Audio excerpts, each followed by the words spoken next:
Imagine a plantation in the southern United States in the mid-19th century. The sun beats down so fiercely that it seems as if the earth itself is melting. The air is thick and sticky, suffocating and pressing down on the chest. In the field, like an endless sea of green bushes, hundreds of men and women bend over the cotton. Their hands are cut by sharp boxes. Their fingers are bloody. Their backs are bent as if under the weight of a stone. Every movement is accompanied by fear, the overseer's shout, the whistle of the whip, a blow to the body. For these people, the day never ends. It simply changes form, transitioning from exhausting labor to exhausting nighttime waiting.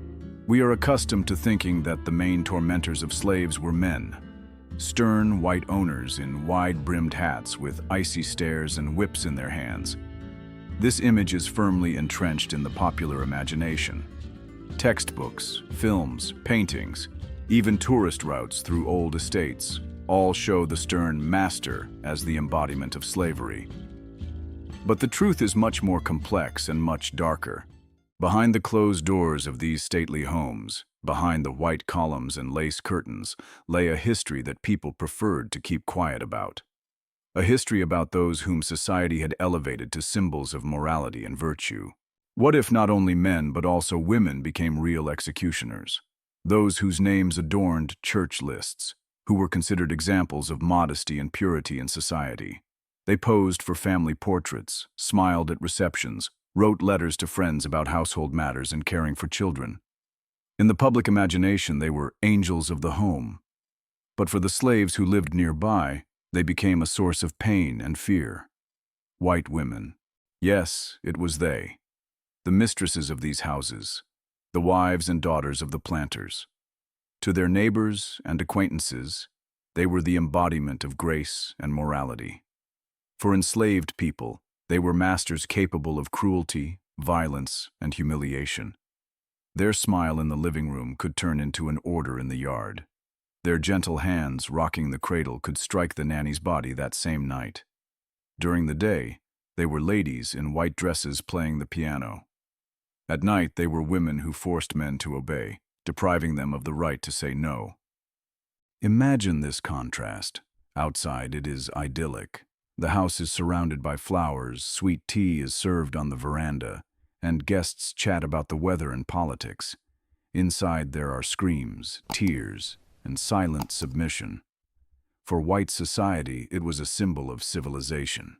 For slaves, it was a world where virtue coexisted with cruelty, and purity covered up the filth of power. It was here, behind the doors of the grand halls, that a story was born that had been hushed up for decades. A story about how women, considered the embodiment of tenderness, became cruel mistresses, executioners, and rapists. A story about how the myth of the innocent Southern lady hid one of the darkest truths of American slavery. And you will hear what has been kept silent for too long. When we talk about slavery, we often picture a wealthy Southern slave owner, a man who runs a plantation, gives orders, and holds a whip in his hands. This image seems natural and familiar. It has become entrenched in the popular imagination and has been endlessly reproduced in books, films, and old illustrations.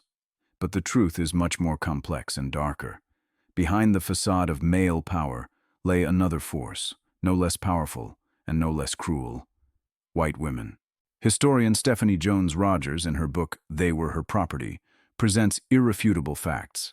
Southern women were not just wives to their husbands. They themselves were slave owners, independent housewives, and active participants in the system. They bought and sold slaves, leased them out, kept account books, made decisions about inheritance, and disposed of the lives of others as freely as they disposed of dishes or furniture. For them, people were capital, part of the family's wealth, objects of trade. This power began very early. Girls in wealthy families were taught from childhood that people could be their property. Sometimes on their birthday, a child would be given a little servant, a girl or boy who would become their personal servant. They could play with them, but they always remained in a subordinate position. This is how young ladies were taught the most important thing: that other people's lives belong to you. As they grew older, their education became more serious. Mothers showed their daughters how to choose a slave correctly, how to assess his health and strength, and how to maintain discipline. At auctions, girls watched their mothers or aunts negotiate prices, and at home they saw how the mistress punished the domestic servants. A good woman, they were told, must be firm and strict, otherwise she would lose respect and control. Many of these girls grew up to be independent mistresses. Widows and daughters managed estates after the death of their husbands or fathers. They controlled dozens of lives. They could sell a person to pay off a debt or separate a family for profit. Their decisions were final, and no one challenged their authority. Former slaves recalled that mistresses were sometimes even harsher than men. In an interview with the WPA, one slave said, "The mistress didn't wield the whip herself, but she pointed out who to punish, and she stood by while we were beaten. She wanted us to see that it was her power." The planter's house was women's territory. The kitchen, laundry room, nursery, everything was under the mistress's control. She decided who would cook, who would feed her child, who would care for the sick. It was within these walls, amid the familiar details of everyday life, that the most terrible control awaited the slaves. The slightest mistake, tea served incorrectly, dishes not cleared away on time, could be grounds for punishment. 19th century society liked to portray women as weak and dependent, but documents and slave memoirs show that they could be just as determined, calculating, and cruel as men. They did not simply accept the system of slavery, they supported it and passed it on to their daughters.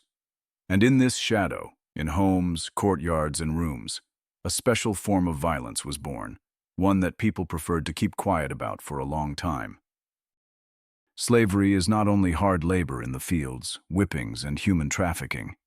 It also had another hidden side that people preferred to keep quiet about for decades. This did not happen under the scorching sun, but behind the closed doors of large houses. Where the outside world saw comfort and femininity, there was hidden violence that was rarely discussed and seldom recorded in history books. Sexual violence by white women did not fit into the myth of the purity of the Southern lady. Therefore, this topic was ignored for a long time. But evidence from slaves collected in the 1930s as part of the WPA Slave Narratives Project and testimony given to the Freedmen's Inquiry Commission immediately after the Civil War reveal a different truth. There are direct and indirect hints that many men were abused by their mistresses. An enslaved man had no opportunity to say no. If his mistress called him at night, he was obliged to appear. Resistance meant not only the threat of corporal punishment, but also far more dire consequences: being sold to another place, separation from his wife, children, and parents. It was a weapon of power, and it worked flawlessly. One former slave recalled, "You were in her hands. If the mistress called at night, you went. If you didn't go, you could be taken to another state in the morning and never see your children again." Harriet Jacobs, in her book Incidents in the Life of a Slave Girl, described the horrors of sexual exploitation of female slaves, but between the lines one can sense hints that men were also victims.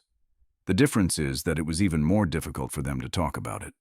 In 19th century society, it was unthinkable to admit that a man could be a victim of a woman, and so these stories were hushed up. For slaves, this was a double burden. First, they experienced the violence itself, then the need to remain silent so as not to provoke condemnation or ridicule. Many took this secret to their graves.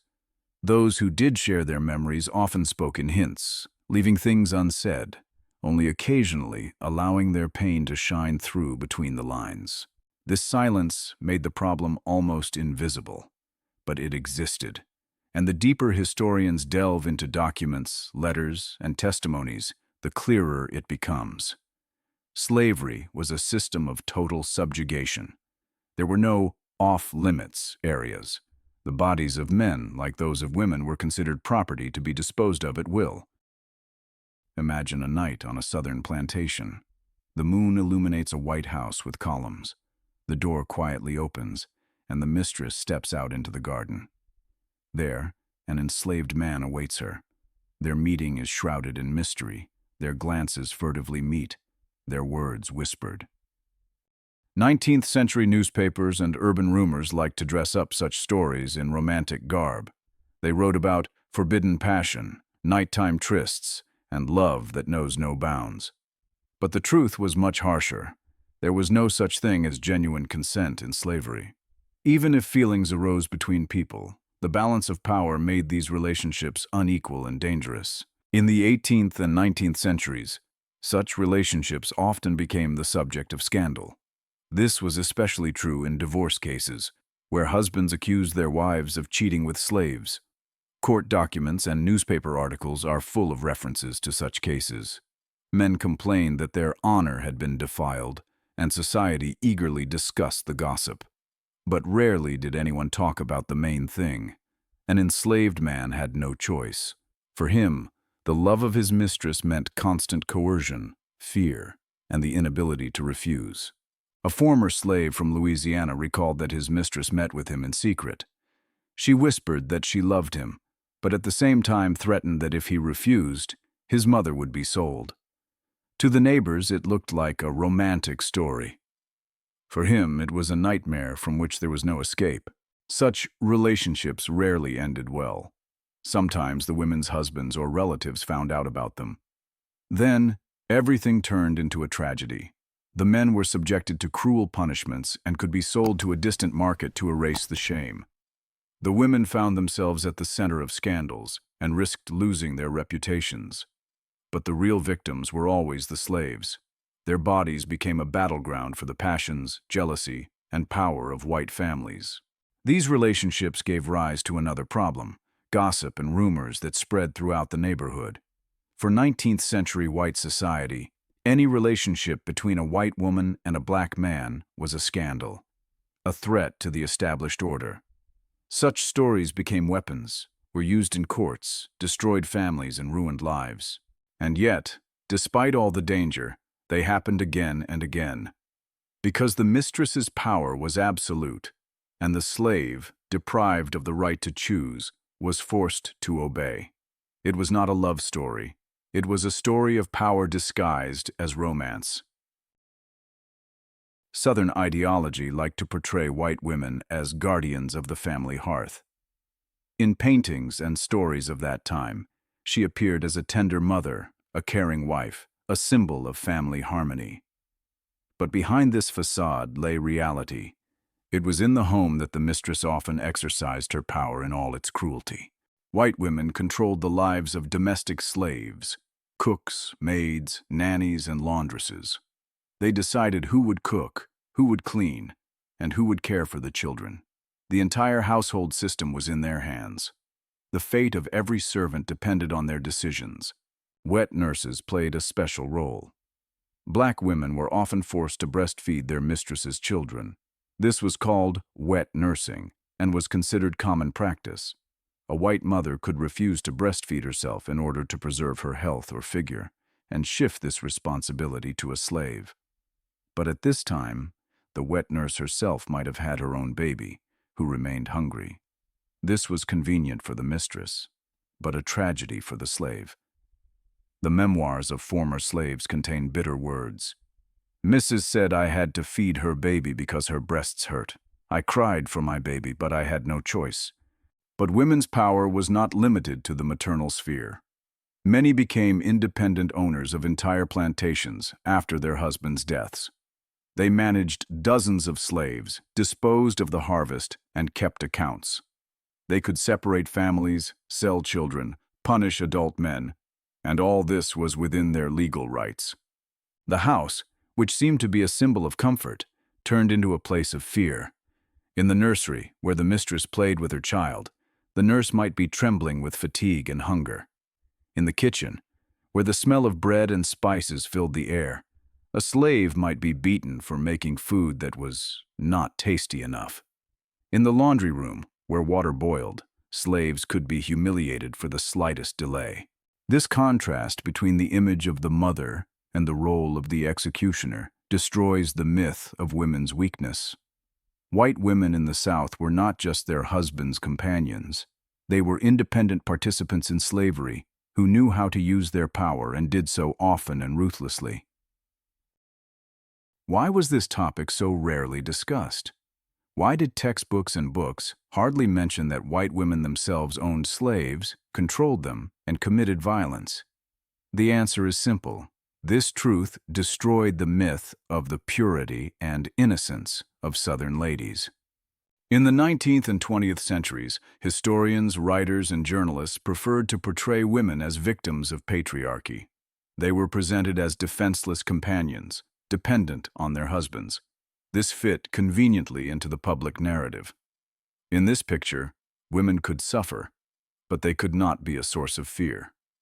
The truth that she was also an executioner broke the usual stereotypes. Male slaves had it especially hard. Even decades after slavery was abolished, they rarely shared stories about the sexual violence they had experienced. For them, it was an unbearable burden, the fear of being ridiculed, stigmatized, humiliated. Society did not want to hear such confessions, and so their voices were silenced. Even in the WPA Slave Narratives Project in the 1930s, when thousands of former slaves talked about their lives, such stories hardly ever made it onto the pages. Interviewers, often white, avoided sensitive topics, and former slaves spoke in hints, short phrases, avoiding details. They knew that not everything could be said. One informant said bluntly, "We won't tell white people. It's not for their ears." And this phrase encapsulates the whole tragedy. It is not the absence of facts. It is the absence of conditions in which the truth could be told without fear. Only in recent decades have historians such as Thomas Foster begun to systematically investigate sexual violence against male slaves. Their work shows that the issue has always existed, but it has been hushed up. And the more archives and evidence become available, the clearer the picture becomes. Slavery was a system of violence perpetrated by both men and women. The silence that lasted for decades distorted history itself. White women were almost left out of the narrative, their role artificially downplayed or erased altogether. But the reality was different. And to understand slavery honestly, we need to hear all voices, including those who were silenced. More than 150 years have passed since slavery was officially abolished, but its shadows are still with us. They live on in memories, family histories, textbooks, and even in silence. White women who were active participants in slavery were omitted from the historical narrative for decades. Their image was sanitized, turned into that of victims. Society preferred to think that they suffered under the authority of their husbands, and therefore could not be a source of cruelty. But this was a convenient lie. In reality, many of them owned slaves, managed plantations, and controlled the fates of dozens of people. They were not only witnesses to the system, they were part of it, and sometimes its driving force. But this part of history was erased and replaced with a myth. At the end of the 19th and in the 20th century, women's organizations such as the United Daughters of the Confederacy actively rewrote history. They built monuments, wrote textbooks, and created an image of the noble South. In this image, white women were portrayed as angels, guardians of the home, sufferers, but not executioners. In this way, society finally closed its eyes to her real role. But the truth has not disappeared. It has been preserved in documents, memories, and fragments of phrases uttered by former slaves. And today we can hear it. Harriet Jacobs once wrote, "A woman can be as cruel as a man, sometimes even more so." These words sound like a warning. After all, the legacy of slavery is not just laws and documents. It is also how we remember and how we tell history. If we continue to hide uncomfortable facts, we repeat old mistakes over and over again. Today, when we talk about equality and justice, we must remember the side of history that people tried to erase. About women who were not only wives but also masters, not only mothers but also executioners. About male slaves who fell victim to their power but remained silent for too long because their stories were considered inappropriate. Slavery officially ended, but the memory of it lives on, and it is up to us to decide what that memory will be: distorted and convenient, or honest and complete. To move forward, we must tell the truth, even if it destroys beautiful myths, even if it makes us uncomfortable. The history of white female slave owners is a story of duality. Outwardly, they appeared to be the embodiment of morality and virtue. They were called angels of the home and were the subject of poems and portraits. They personified tenderness, motherhood, and purity. But for enslaved people, these same women were a source of fear, pain, and humiliation. They could hold a child in their arms and at the same time order the punishment of a wet nurse. They could sit in the front row of church and in the evening force an enslaved man to obey them. They could write love letters and at the same time order the sale of people as if they were furniture or horses. For decades, this truth was hushed up. Historians portrayed women as victims of patriarchy rather than participants in the system of slavery. But documents, testimonies from former slaves, and archival records all destroy this familiar myth. White women were not just companions to their husbands. They were independent landowners, owners, and beneficiaries of slavery. And most frighteningly, they could be the initiators of violence. Silence about men's stories of violence made the picture even more distorted. Male slaves often did not dare to speak out. They were forced to keep it a secret. They were made to believe that their pain was unimportant, that no one would hear or believe them. But it is precisely these voices that are especially important today in order to understand that slavery knew no boundaries. It penetrated all spheres of life and destroyed everything it touched. Today, we can talk about this openly. We can read memoirs, study documents, and listen to forgotten stories. We can destroy the myths that have long prevented us from seeing the truth. This is not just a history lesson. It is a warning. Because silence is also a form of violence. And the truth is the only way to prevent the past from repeating itself.